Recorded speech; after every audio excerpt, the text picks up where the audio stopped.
दोबारा से बोल या वर्दी कोई अलग रॉब हो गया, कोई जनता की सेवा मन में है या दादागिरी है? पुलिस भारतीय सेना की बाप है। दान कर दिया, रफा दफा कर दीजिए, लेकिन मेजर को पुलिस उठा कर ले गई, जिसके बाद गुरुवार देर रात थाने पर जमकर हंगामा हुआ। गाली दी है पूरी फौज को, पकड़ के जोर से खींच के मुझे मारना पीटना शुरू कर दिया। सैनिक अलग अलग गुटों में बटे हैं, पार्टियों में बटे हैं, राजनीति कर रहे हैं, लेकिन कोई वैल्यू नहीं है, आपने देखा होगा दोस्तों। और इसी को लेकर एक बहुत बड़ी पंजाब केसरी की खबर है, आपके साथ शेयर करूंगा।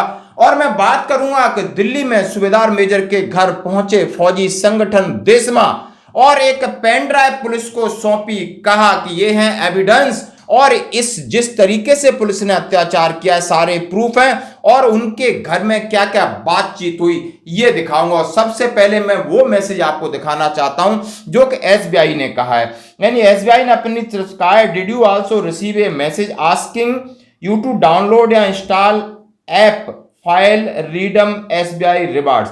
यदि आप एसबीआई इस्तेमाल करते हो तो उसमें ये मैसेज आ रहा है, लिखा है कि be aware fraudsters, SBI never share link unsolicited app via SMS या व्हाट्सएप। एसबीआई कभी भी कोई भी ऐप शेयर करने के लिए नहीं भेजती है, ना व्हाट्सएप पे ना कोई लिंक। एसबीआई रिवार्ड्स का ये जो लोगो लगा करके चल रहा है ये फेक है, पीआईबी फैक्ट चेक में। Dear customer, your SBI net banking reward points 9,980 will expiry today. Now redeem through reward app install and claim your reward by cash deposit in your account. यानी आपने SBI को use किया है, reward point के हिसाब से 9,980 बन गए हैं। इस ऐप को आप डाउनलोड करिए और ये पैसा का भुगतान आपके खाते में होगा। भुगतान नहीं होगा, जो पैसा आपके खाते में निकल जाएगा। ये फैक्ट चेक पीआईबी ने कहा है।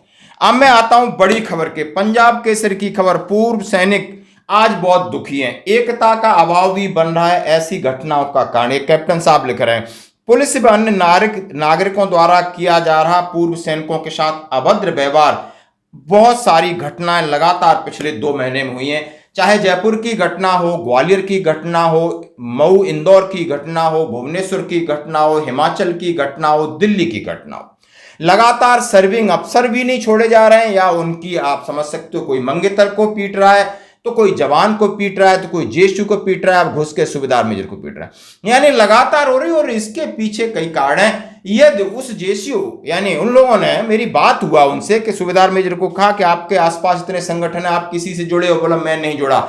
रिटायर होने के बाद सिर्फ घर में छिपकर बैठे रहोगे तो आपका पड़ोसी भी आपका शोषण करेगा। आपको अपनी यूनिटी करनी है, संगठित हो जाओ, 100 200 300 हो जाओ, एक जगह खड़े होने के लिए बोलने की ताकत जुटाओ।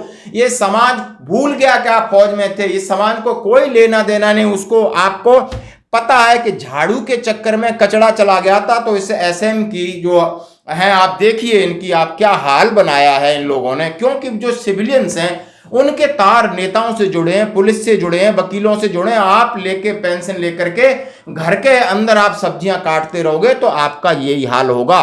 सितंबर को इनके साथ जो घटना घटी है, इनकी इज्जत पर जो हमला हुआ है, इनकी बेटी के साथ जो घटना घटी है, वो पूर्व सैनिकों के लिए, पूर्व सैनिक परिवारों के लिए एक तरह से हम सबकी इज्जत पर हमला हुआ है। पहले घटना घटी महो कैंट मध्य प्रदेश जिला इंदौर में एक मेजर के साथ में, फिर घटना घटी भुवनेश्वर एक मेजर के साथ में, ब्रिगेडियर की बेटी के साथ में, फिर घटना घटी सूबेदार सीताराम बिलासपुर जिला हिमाचल प्रदेश। और अब 24 सितंबर को हमारे सूबेदार मेजर जिन्होंने अपना जिंदगी का, जवानी का बेस्ट महत्वपूर्ण पार्ट सीमाओं की रक्षा करते हुए इस देश को बलिदान किया है, हम इनके साथ में हैं। इनके साथ जो पुलिस ने अन्याय किया है, पुलिस ने जो दुर्व्यवहार किया है, पुलिस ने जो इनकी पिटाई की है, इनके माथे पर भी चोट लगी है। मैंने वीडियो में खून बहता हुआ देखा है, मैंने दर्द महसूस किया है और आज भी इनके माथे पर, आंख के ऊपर टांके लगे हुए हैं।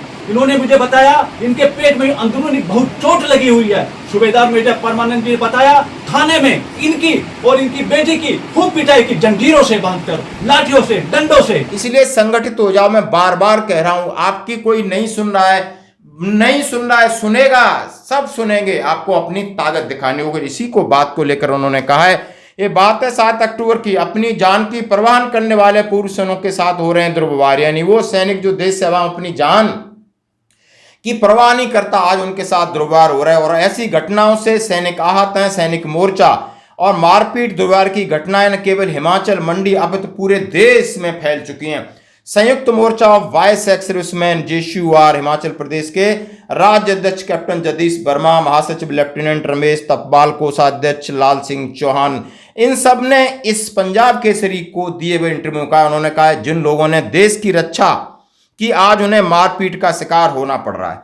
इसका एक कारण आपसी एकता का अभाव है, लेकिन इसके लिए सभी को एकजुट होना होगा, तभी इन घटनाओं की पुनरावृत्ति को रोका जा सकता है। उन्होंने कहा ऐसी घटनाओं के लिए पूर्व सैनिक भी काफी हद तक खुद जिम्मेदार हैं। ध्यान रखना, क्या आप इस बात से सहमत हैं कि आखिर पूर्व सैनिक क्यों जिम्मेदार हैं?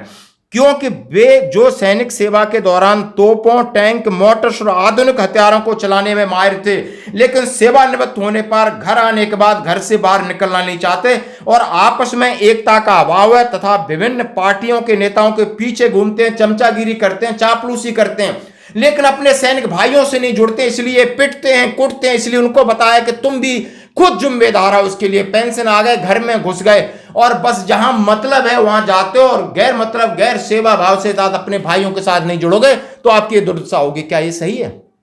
क्या इन्होंने सही है? मैं आपसे पूछना चाहता हूं। उन्होंने कहा है पूर्व सैनिकों के साथ बर्बरता, मारपीट से कुछ लेना नहीं, विभिन्न पार्टियों के नेताओं के पीछे घूमते रहते, उन्हें पूर्व सैनिकों के साथ बर्बरता, मारपीट से कुछ लेना देना नहीं।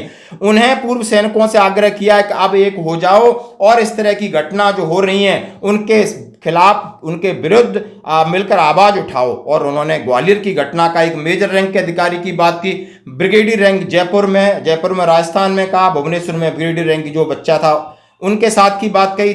तमाम उन्होंने हिमाचल के 2 इंसिडेंट कहे, सूबेदार सीताराम का इंसिडेंट कहा और मेजर परमानंद के बारे में आप देख सकते हो कि पुलिस की किस तरह बर्बरता हुई। अब उसी के ऊपर आते हैं सूबेदार मेजर परमानंद के ऊपर। जैसा कि इन्होंने जो साक्ष्य पेश किए हैं, एक पेन ड्राइव पुलिस वाला लेने आया तो उसने बोला मैं साइन नहीं करूंगा, रिसीविंग नहीं लूंगा, बस आप दे दो, मेरी मर्जी, एक्शन लूं या मैं कचड़े में फेंकूं। ये है पुलिस का काम करने का तरीका। आप कोई चीज किसी को सौंपोगे तो आप उसका कुछ तो ले, भैया हमने आपको दिया, लिख के दो, नहीं। एक बार दोबारा से बोल दो, दोबारा से।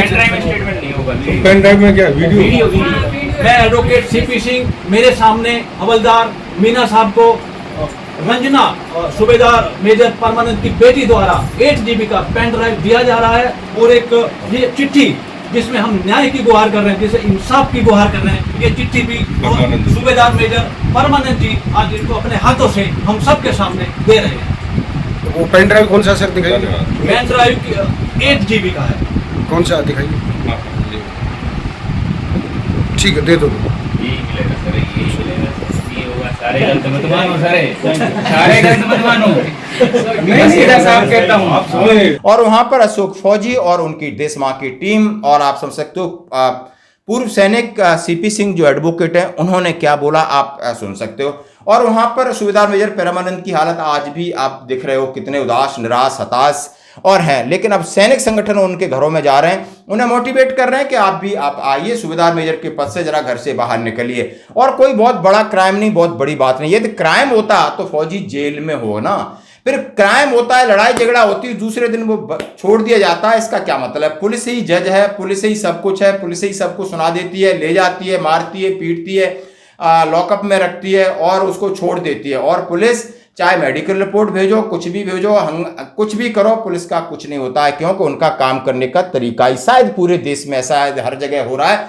तो स्टेट पुलिस का काम करने का तरीका यही है और जब तक सरकार ऊपर से कुछ नहीं लगाई, शायद ये भी अपनी चीजें पेश करते होंगे।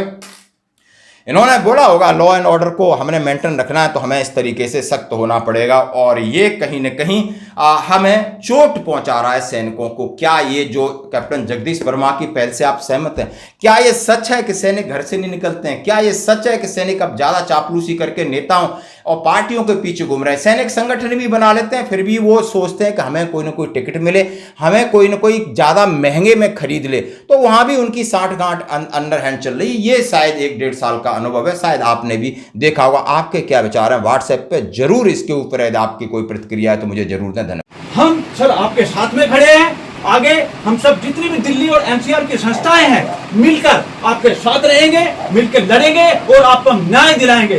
जय हिंद, जय देश मां। एडवोकेट सीपी सिंह और मैं सभी साथियों को धन्यवाद देता हूं, संडे होने के बावजूद समय निकालकर और यहाँ पर आए हैं, उपस्थित हुए हैं। सर हम सब सूबेदार मेजर परमानंद जी के साथ में है। भारत माता की जय, भारत माता की जय, देश मां जिंदाबाद। Thank you sir. अभी अगला आपने बातचीत के हिसाब से तो अगला मूव क्या होगा? क्या मतलब स्टैंड लिया है कि इनको न्याय के लिए मतलब क्या करेंगे? अभी हम सूबेदार मेजर परमानंद जी के न्याय के लिए, सूबेदार मेजर परिवार के न्याय के लिए हम एसएचओ, हम डीसीपी, राज्य सैनिक बोर्ड, रक्षा मंत्री, एलजी, प्रधानमंत्री, हम सबको चिट्ठियां लिखेंगे, हम सबको बेल भेजेंगे और हमके इनके न्याय के लिए हम सब दिल्ली की जितनी संस्थाएं हैं मैं सबसे मिलूंगा, सबसे संपर्क करूंगा और हम इनके लिए न्याय के लिए लड़ेंगे। सर चिट्ठियां तो पहले भी बहुत लिखी जा चुकी हैं, लेकिन ये वारदात कम नहीं हो रही। पिछले मेरे ख्याल से कुछ महीनों में 10-12, सबसे पहले राजस्थान से शुरुआत है। राजस्थान के अंदर एक जवान को जो है ना, सर्विंग सोल्जर को पकड़ा गया था, थाने में मारा गया था। उसके बाद जो है एक राजस्थान में दूसरी घटना हुई, फिर एक राजस्थान में शेखावत साहब के भी कोई मूर्ति वगैरह गिराई थी वो हुई, फिर राजस्थान में ही तीसरी घटना बहरोड में हुई। जो नेवी के मार्कोस कमांडो हैं उनको जो है उठाया गया और 3-4 दिन के बाद में छोड़ा गया। उसके बाद उड़ीसा, ग्वालियर, इंदौर, हिमाचल, दिल्ली, क्या कहेंगे फिर? कैसे चिट्ठियाँ तो बहुत लिखी जा चुकी। कल एक FVA के अध्यक्ष अर्जुन सिंह राठौड़ ने भी जो है ना चिट्ठी लिखी है रक्षा मंत्री जी को और गृह मंत्री जी को। आखिर ये चिट्ठियां लिखने से कोई ना तो कोई जवाब होता है ना कुछ हो रहा है, तो फिर अगला कदम फिर और क्या करोगे आप? अशोक जी, पिछले कुछ वर्षों से दिन पर दिन फौजियों के साथ अन्याय हो रहा है, फौजियों के साथ मारपीट हो रही है और दिल्ली में पहली बार ये पूर्व सैनिक के साथ, पूर्व सैनिक परिवार के साथ में ये बहुत बुरी शर्मनाक घटना दिल्ली पुलिस ने इनके साथ की है। हम इनके साथ में हैं, संस्थाओं से बात करेंगे, मिलके जो भी निर्णय होगा संस्थाओं से, इनके परिवार के साथ में बैठेंगे, जो भी निर्णय होगा हम आगे कदम बढ़ाएंगे और इनको न्याय दिलाने के हम संघर्ष करेंगे। सूबेदार परमानंद साहब, आप क्या चाहते हैं कि आपको न्याय किस प्रकार से मिले? आपको जैसे बेइज्जत किया गया वैसे वो पब्लिकली आपसे माफी मांगे या फिर वहाँ कैसे, आप बताइए। मैं चाहता हूँ कि फ्यूचर को छोड़ दीजिए सर, आप क्या चाहते हैं वो बताइए। मैं चाहता हूँ कि मेरे साथ में इनजस्टिस जो हुआ है, मेरे साथ में न्याय हो, ठीक है, न्याय की गुहार हम लगा रहे हैं, न्याय हो, अन्याय ना हो। तो कैसे न्याय हो आपके साथ, ये बताइए आप। मेरा जो एक्समैन है, जो संगठन है जी, जो संगठन है वो अपने जो भी उसके हिसाब से जो उनके, आप क्या चाहते हैं सर? संगठन तो है ही आपके साथ, लेकिन आप क्या चाहते हैं? मैं चाहता हूं कि कठोर से कठोर कार्रवाई हो।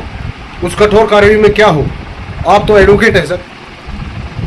पूर्व सैनिक परिवारों को, पूर्व सैनिकों को इकट्ठा होकर हमें एक बड़ा कदम उठाना पड़ेगा।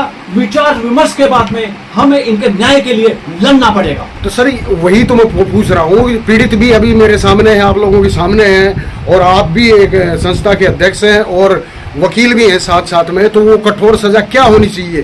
क्योंकि ये